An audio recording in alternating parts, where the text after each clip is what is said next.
Queridos irmãos e amigos, a graça e a paz do Senhor esteja com todos vocês.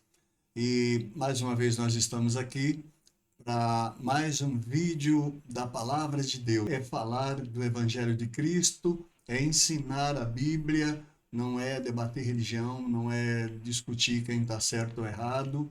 O meu objetivo aqui é elucidar pontos difíceis das Escrituras. Os tempos estão próximos e nós precisamos, com toda a nossa esperança e fé, pregar a palavra de Deus para aqueles que estão perecendo e também para aqueles que estão no engano. Há muitas pessoas que são evangélicos, que foram alcançados pela graça do Senhor Jesus Cristo e estão sendo seduzidos, né, pelo encantamento dos pregadores modernos. Tem muita gente pregando coisas que chamam muita atenção.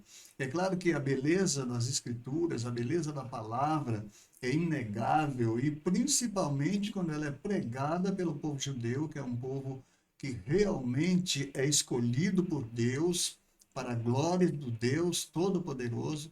Nossos irmãos judeus são muito queridos, muito amados e são alvos da nossa oração. É muito raro orarmos uma oração e não nos lembrarmos do povo judeu, dos nossos irmãos judeus.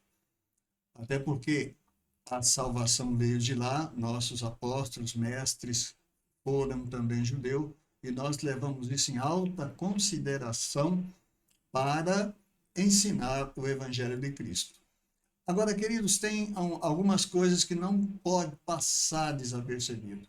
Uma delas é quando alguém chega e quer trazer a verdade, está absolutamente no modo da interpretação judaica da Brit Hadashah, do Novo Testamento, e alguns até colocam em dúvida o crédito das Escrituras, levando em consideração a tradução. Mas eu quero dizer para você que, tomando como base a obra do Espírito Santo na nossa vida, eu me converti no ano de 1983 e pregaram para mim Jesus Cristo, o Salvador, que morreu na cruz do Calvário, Filho do Deus eterno, do único Deus.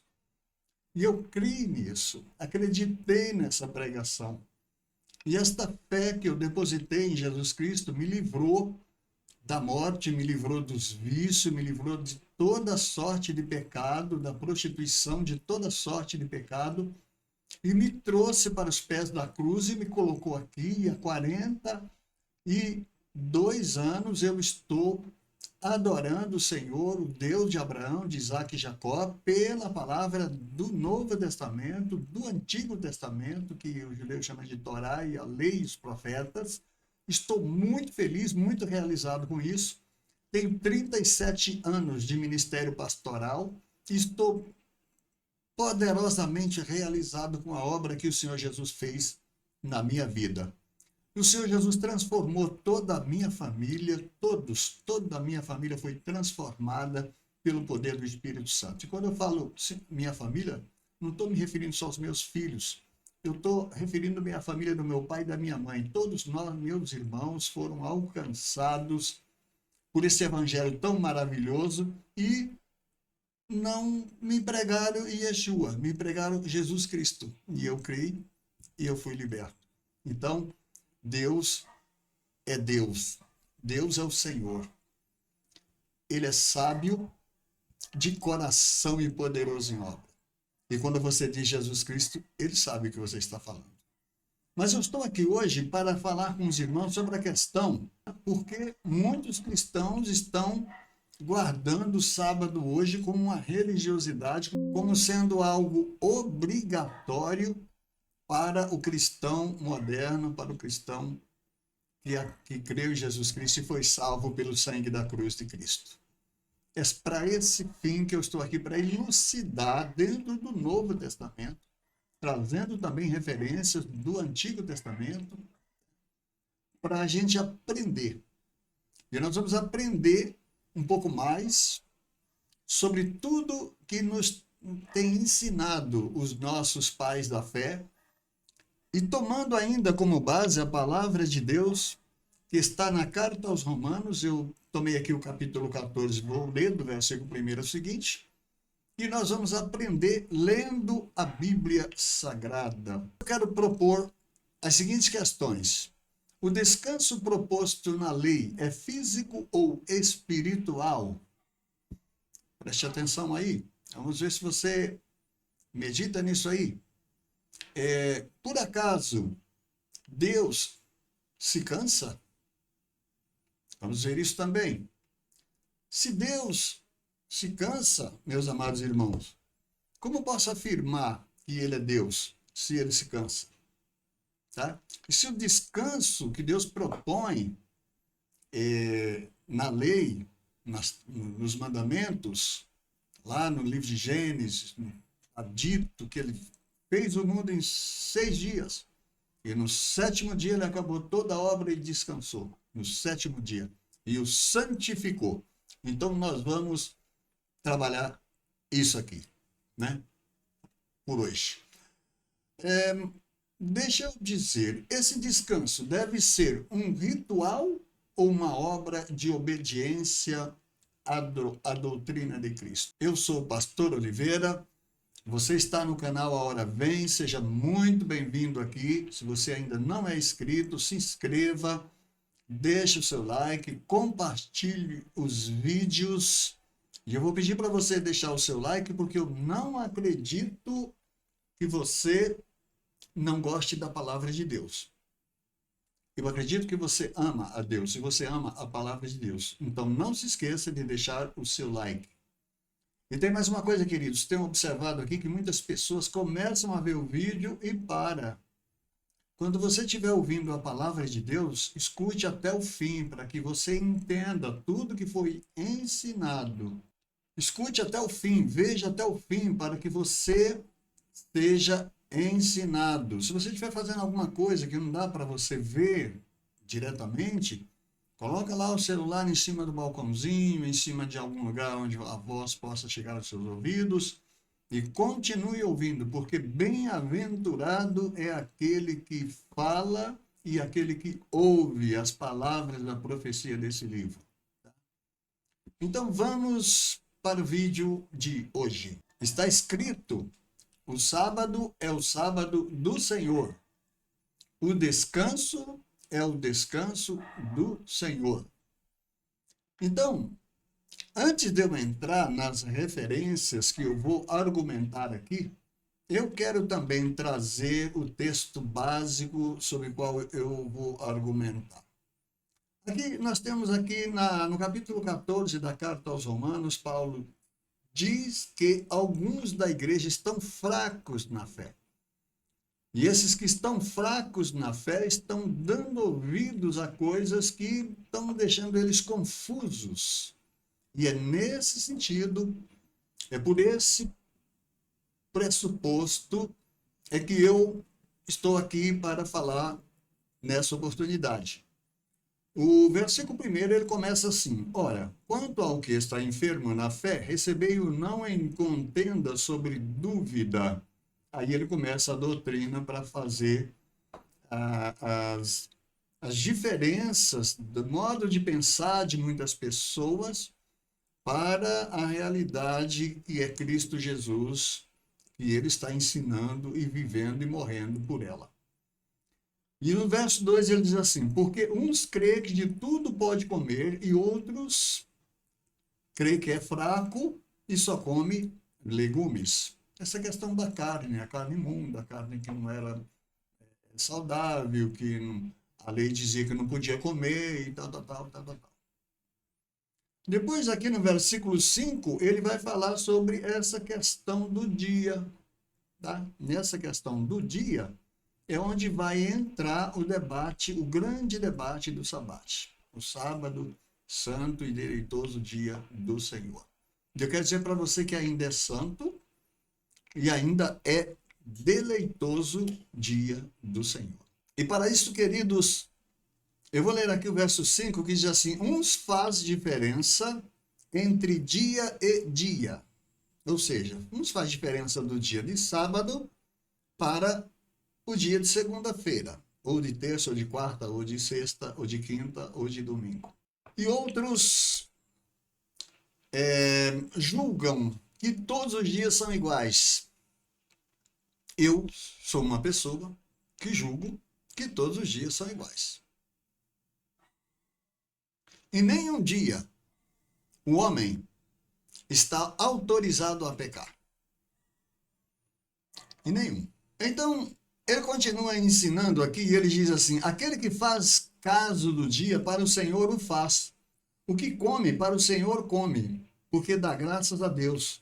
E o que não come, para o Senhor não come, porque dá graças a Deus. Acredito que Paulo foi uma das autoridades que mais entendeu a lei para ensinar desta maneira a graça de Deus para a igreja. Ele é rico, ele é poderoso em palavra. No verso 10 ele diz assim: mas tu, olha a repreensão que ele coloca aqui para os irmãos daquela época que estavam fazendo aquela montanha de confusão na cabeça dos novos convertidos da igreja, a ponto de fazê-los confundir e se desviar da fé. E ele diz assim: mas tu, por que julgas teu irmão? Por que despreza teu irmão? Pois todos havemos de comparecer ante o tribunal de Cristo. Né? Então nós vamos ver, agora vamos elucidar isso aqui para facilitar o nosso entendimento. Como é que eu sei que o sábado é o sábado do Senhor e o descanso é o descanso do Senhor? Eu sei pela própria Escritura. Mateus capítulo 28, capítulo 11, versículo 28, está escrito a seguinte mensagem: vinde a mim, vós que estáis cansados e oprimidos, e eu vos aliviarei. Tomai sobre vós o meu jugo e aprendei de mim, que sou manso e humilde de coração. E encontrareis descanso para as vossas almas. Aí está. Se tomarmos o jugo de Cristo, vamos encontrar o descanso para as nossas almas. Então, o Senhor Jesus já começa ensinando aqui que o descanso se trata de um descanso espiritual e não físico. Não é um descanso do dia de trabalho, é um descanso espiritual. Você encontra descanso para a sua alma se você tomar o meu jugo, porque o meu jugo é suave e o meu fardo é leve. O sábado era uma flecha que apontava para o futuro. E o futuro é Cristo. Tá? Então, prosseguimos na nossa pesquisa, na nossa meditação aqui. Você vai lendo aí na Bíblia, tá? Porque o que manda aqui é o que está escrito na palavra. Nosso assunto aqui é a Bíblia. Tá?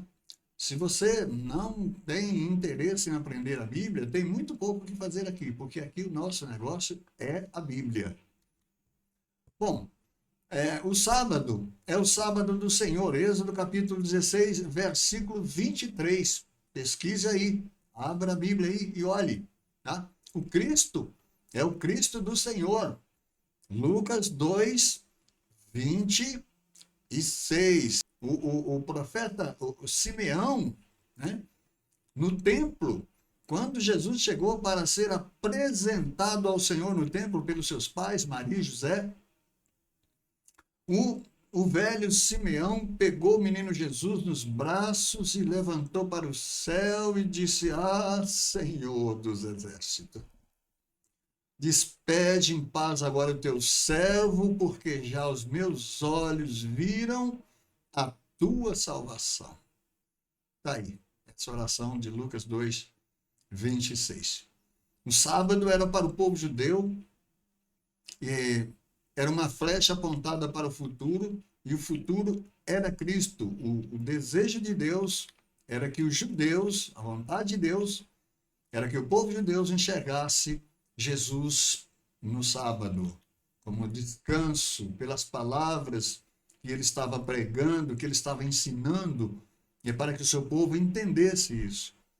Mas é mais uma questão, é a seguinte: se por acaso o descanso proposto por Deus para o sábado é um descanso físico, eu faço a seguinte pergunta: é um descanso de trabalho, de obra de trabalho, ou um descanso de santificação? Eu faço a seguinte pergunta: por acaso Deus se cansa? Deus está muito mais preocupado com o cansaço do pecado da nossa alma do que com o cansaço do nosso corpo de um dia de trabalho. Trabalhamos 6 dias da semana e nós temos que tirar um dia para descansar, para o nosso corpo descansar. Não, tudo bem, mas não venha me dizer que você ficar sem fazer qualquer coisa vai perdoar os seus pecados. Não é isso que Deus está falando. Deus está falando de santificação. Deus está falando, mostrando uma coisa que você tem que olhar para ela no futuro. E o futuro chegou e eles não perceberam. Um cristão que aceitou Jesus, recebeu o Espírito Santo, foi iluminado pelo conhecimento, provou a graça de Deus, agora quer voltar para o jugo da lei. É inaceitável isso. Isaías 40, 28, está escrito assim, ó: não sabeis, não ouviste que o eterno Deus, o Senhor, o Criador dos fins da terra, nem se cansa, nem se fatiga, não há esquadrinhação do seu entendimento. Ele dá força ao cansado e multiplica força ao que não tem nenhum vigor. Olha aí, essa palavra. No entanto, você lê no livro de Gênesis, o Senhor descansou, como se Deus cansasse. Então, temos que fazer a pergunta: de que Deus descansou? Qual é o descanso proposto ali para a humanidade? Vamos continuar lendo a Bíblia. O homem se cansa, mas Deus não. Isaías 40, verso 30, os jovens se cansarão e se fatigarão, e os jovens certamente cairão. Isaías está falando jovem porque o jovem é mais forte, é mais vigoroso, é mais saudável, tem mais energia. Ele cai, se cansa e cai. Com toda essa energia, se cansa e cai. Agora, quando fala daqueles que esperam no Senhor, ele diz assim: eles renovarão as suas forças. Mas os que esperam no Senhor renovarão as suas forças. Versículo 31. E subirão com asas como águia, correrão e não se cansarão, caminharão e não se fatigarão. Então, continua percebendo que não está falando de modo físico, mas de modo espiritual. A doutrina dos apóstolos, a figura do sábado, era figura e símbolos. O hebreu, ele ensina que o sábado está ensinando alguma coisa que precisa ser percebida no futuro. Vamos ver o capítulo 10, versículo 1, onde diz assim: porque tendo a lei a sombra dos bens futuros e não a imagem exata das coisas. Olha, uma sombra não mostra a imagem exata do corpo que está produzindo aquela sombra. É claro que não pode haver sombra se não houver corpo e uma fonte de luz que foque, que aponte para ali. Mas o escritor aos Hebreus, no capítulo 10, versículo 1, ele diz: porque tendo a lei a sombra dos bens futuros e não a imagem exata das coisas, nunca, pelo mesmo sacrifício que continuamente se oferece a cada ano, pode aperfeiçoar os que a ele se chegam. Então, o ponto mais forte que nós temos que pegar aqui para esse discurso é a lei como sombra, a lei, né? Como sombra das coisas futuras, dos bens futuros. O que é os bens futuros? Bem futuro seria a chegada do Mashiach, seria a chegada de Yeshua, o Messias de Israel, que deveria ser aceitado pelo povo judeu. Pelo contrário, ele foi rejeitado pelos seus irmãos, né? entregue à morte como um malfeitor pelos seus irmãos, porque eles olharam para a lei e a interpretaram, não espiritualmente, mas interpretaram a lei, não segundo o amor, mas interpretaram segundo os seus pensamentos carnais, tá? Segundo os seus pensamentos humanos. Interpretaram a lei mais baseada numa religiosidade do que numa profecia que apontasse para alguém que viesse cumprir aquelas palavras que estavam escritas ali.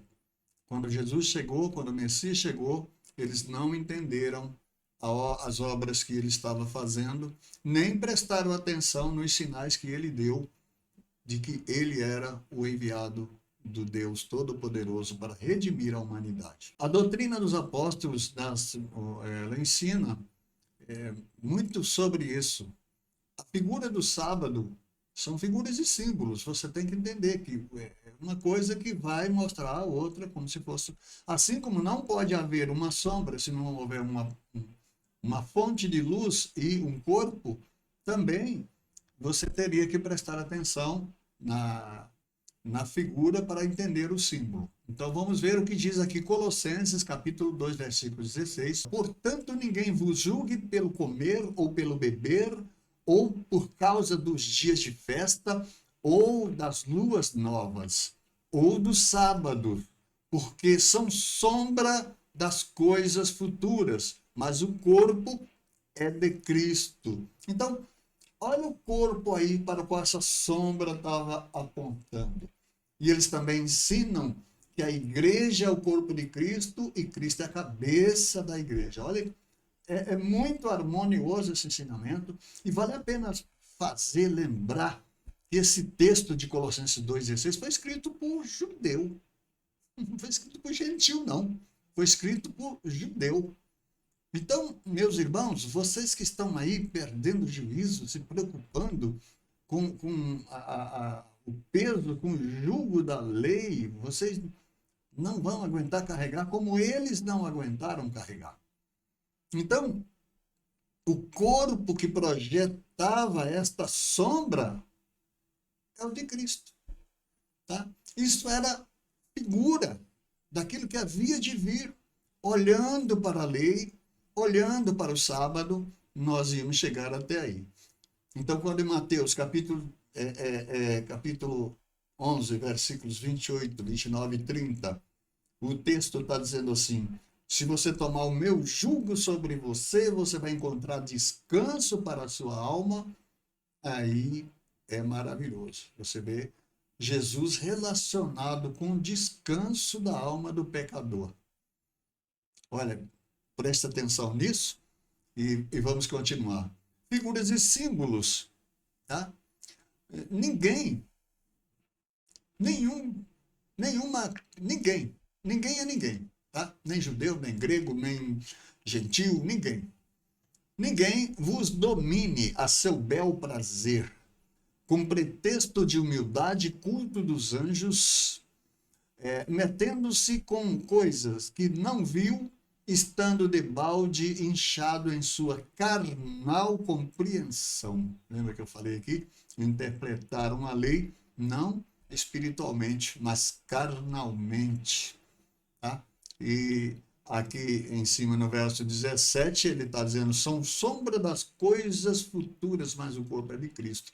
Então, você vê aqui já, ele está dizendo assim, interpretaram carnalmente e não espiritualmente. É muito bom, irmão, ver aprender um ensinamento desse, porque dá uma segurança para a nossa fé. Não temos que temer a ninguém e a nada.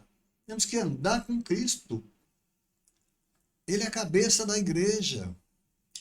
O verso 19 está dito assim,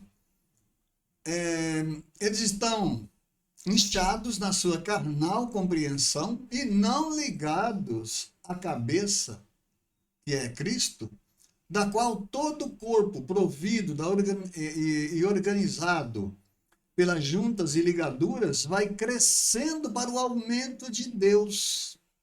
Olha que lindo que é esse ensinamento, tá?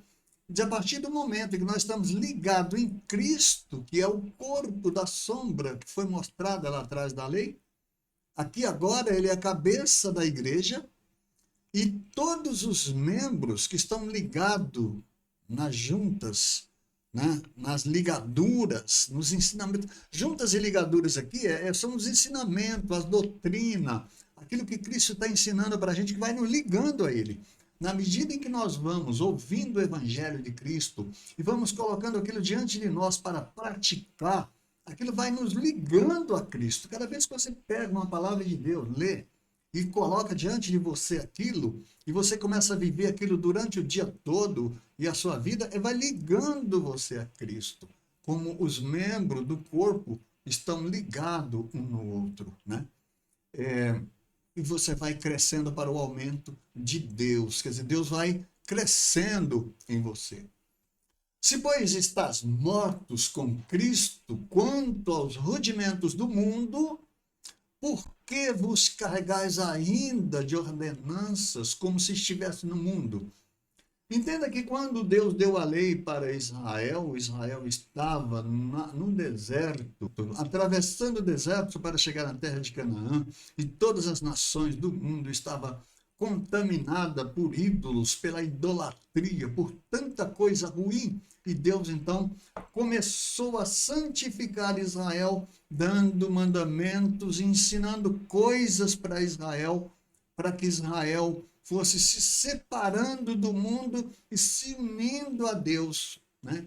E se santificando para Deus. Mas na medida em que Israel se demorava no meio de uma nação, ele se deixava contaminar pelos ídolos daquela terra e se esquecia dos mandamentos do Senhor. Igualmente, hoje em dia, no nosso tempo, tem-se pessoas que aceitam a Cristo, seguem a Cristo por um tempo, mas depois começa a se desviar dos caminhos do Senhor para outras práticas, para outras coisas que não faz parte dessa doutrina maravilhosa, como nós estamos lendo aqui aos Colossenses capítulo 2. No verso 20, nós estamos lendo que, se, pois, estáis mortos com Cristo, quanto aos rudimentos do mundo, por que é que você quer se carregar com ordenanças como se ainda você estivesse no mundo? Nós não estamos mais no mundo. Nosso sábado agora é espiritual e você vai ver que tem mais coisa para a gente aprender aqui. Lembra que eu falei lá que Paulo resistiu a Pedro, porque Pedro era meio cristão quando estava no meio do gentil e queria ser judeu, né?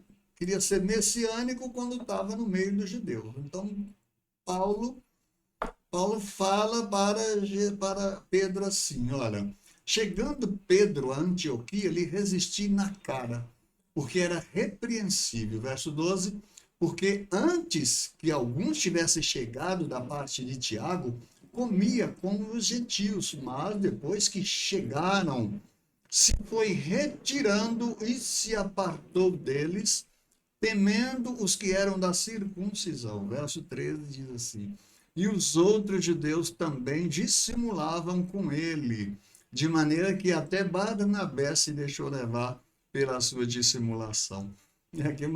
É como se fosse uma pessoa, Pedro se comportou aqui como se ele fosse alguém que tivesse duas faces, né? Dupla personalidade. Com o judeu ele quer ser judeu, com o cristão ele quer ser cristão. Se fosse hoje em dia, ele ia se misturar com outra religião e ficava misto também. Mas a questão é que Paulo não era brincadeira. Paulo chegou e falou, olha, você é judeu e não anda como judeu, e agora você quer que gentil ande como judeu? Quando vi que não andava bem e direitamente conforme a verdade do evangelho, disse a Pedro, na presença de todos, se tu, sendo judeu, vive como os gentios e não como judeu, por que obrigas os gentios a viverem como judeu? E no verso 15, eles, nós somos judeus por natureza e não pecadores dentre os gentios. Então, Paulo aqui entendeu mesmo, de verdade, o Evangelho. Estudar as cartas paulinas é crescer na graça e no conhecimento de nosso Senhor e Salvador Jesus Cristo. É maravilhoso. Muito bem. As figuras e símbolos, agora para uma conclusão final, lembrando a você, mais uma vez, o sábado do Senhor, ele aponta para Cristo, apontava para Cristo, para o futuro, né? Para a história final. Tomai sobre vós o meu jugo e aprendei de mim, que sou manso e humilde de coração, e encontrareis descanso para as vossas almas. Então, esse descanso, tá? Essa palavra sabat, descanso, não se trata do descanso que não seja um descanso espiritual. Isso foi revelado aos pequeninos. Olha a palavra, né? Graças te dou, ó Pai, Senhor do céu e da terra. Escondeste essas coisas dos sábios entendidos e revelaste aos pequeninos. Sim, Pai, porque assim te aprouve. Ainda que a igreja entre os gentios não se tratava de homens eloquentes, sábios, poderosos nas escrituras, né?